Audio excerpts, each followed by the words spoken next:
Spooky dolls, a pack of chatty critters, and a family of nomads venture into the box office arena this weekend as the lackluster summer season enters the home stretch. While none of this week's newcomers are in a position to single-handedly make up 2017's 29.6% deficit over last year's May-August frame, the latest, the Warner Brothers' New Line Conjuring spin-off series could spark a jolt of energy across this traditionally slow month for mainstream movies, though last year at this time, Suicide Squad dominated with $133 million, likely scaring off its fellow newcomers, which could struggle to stake a claim in the top 5 at all. So, how will they fare against each other? Check out EW's August 11-13 box office predictions below. Warner Brothers Red Rover Jake Giles Netter Lionsgate 1. Annabelle creation $40 million after taking in an impressive $4 million from Thursday night previews. The horror spin-off is looking at a potential Conjuring series best opening in the days ahead, with its pre-show gross rocketing past The Conjuring 2's $3.4 million Thursday take en route to a $40 million launch on a modest $15 million budget. Given the lack of major horror hits in recent months, genre fans are starved for a thrill, and judging by reviews 63% on Metacritic as of Friday, Annabelle creation will deliver, too. The nutjob, too nutty by nature, $13.5 million.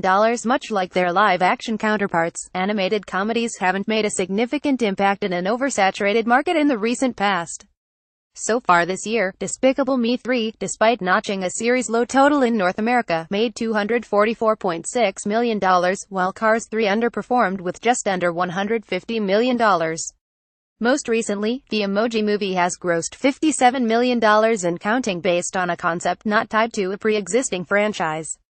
Though The Nutjob 2 has a built-in fan base ready to buy tickets, its predecessor didn't exactly light the market on fire back in 2014, pulling in a so-so $64.3 million.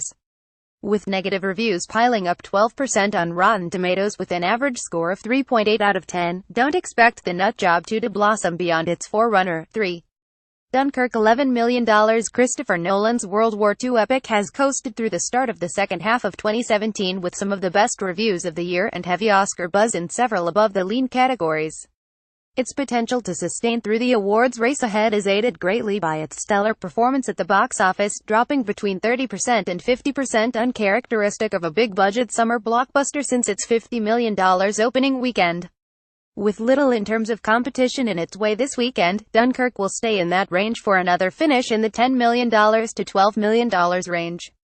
Universal Pictures 4. Girls Trip $6.8 million. One of the standout hits of an otherwise uneventful summer, Girls Trip around $90 million as of Thursday looks to be the first live-action comedy to cross the $100 million mark since Bad Moms traversed a similar track last year, continuing its slow descent down the top 5 as it aims to shed at least 40% in its fourth weekend. 5. The Dark Tower $6.6 million. Though it topped the weekend box office last week, its $19.1 million debut marks one of the lowest chart-topping grosses in a year filled with big-budget disappointments.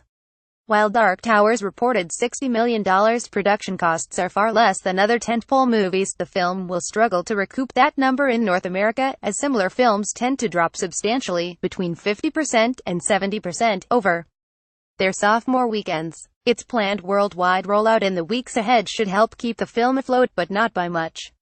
With dismal reviews and lukewarm audience reception, expect The Dark Tower to make another $6 million to $8 million through Sunday.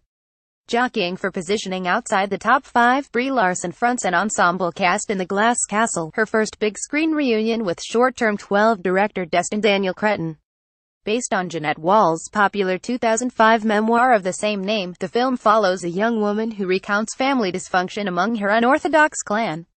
The book has sold more than 3 million copies worldwide, meaning there's a pre-established audience already familiar with the film's source, but critics haven't been kind to the adaptation thus far. It stands at a middling 56% on Metacritic, and the film is opening at an estimated 1,500 theaters, a small number for a major release looking to rope in more than those who've read the book. Look for the film to take around $4 million this weekend. Hot off a successful run at the 2017 Cannes Film Festival, Robert Pattinson and the Safdie brothers bring their well-received thriller Good Time stateside for a limited run in the days ahead.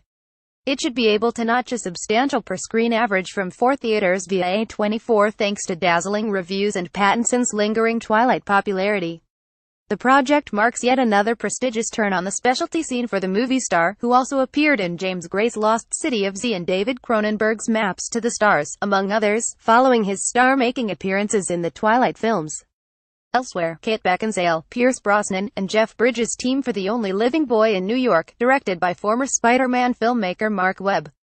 The specialty drama should muster up a decent per-theater average in limited release thanks to the mature crowd. Aubrey Plaza and Elizabeth Olsen also partner for the social media stalker flick Ingrid Goes West, debuting on 3 screens to near universal acclaim from critics. Check back with EW on Sunday for our full report when weekend box office estimates roll in.